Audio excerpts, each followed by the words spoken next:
ngaa ka blindé. ba les deux ouais parce que ñoom ñaar dañoo bëggante sama jabar dafa bëgg sama yaay de telle sorte que man moom daf may fii rek sama yaay. Je choisis Ghana man. Lyon ñu nekk parc Hann mënu ma leen jox message mais ñi nga xam te ne ñooy joueurs yi mën naa leen jox message am leen fulla ak fayda am jom bàyyi leen seen yaram glissé ndax lan championnat bi du matul 20 jours taxul nga dee taakul rayu la joxeel à fond taxul nga màgget waaw bu leen téye seen yaram naan doo leen taakale parce que ngeen teel a màgget affaire yooyu li da doon 2002 yi du leen dal non donnez-vous à fond les lions non les nit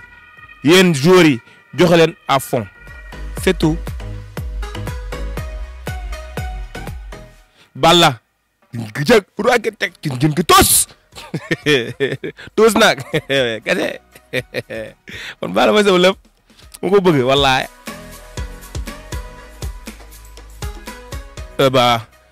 Dakar parce que je suis né ici à Basse Ndao mais ñu bëri yaakaar na pour la judo mais Pout moo ma gën a lépp. Un dernier message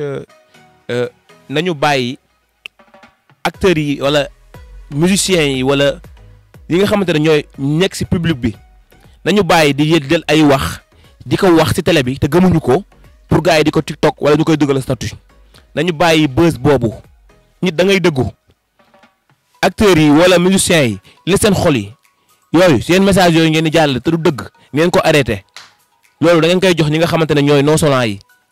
waaw message boobu dama leen koy wax yéen musiciens yi acteurs yi comédiens yi yéen nga xam ne yéen a feeñ télé tout le temps ngeen bàyyi seen wax jox ne du dëgg dëgg moo leen ko nekk seen xol loolu du dëgg da ngeen bàyyi loolu parce que da ngeen bëgg tout le temps gars yi di leen statut wala ñu leen di TikTok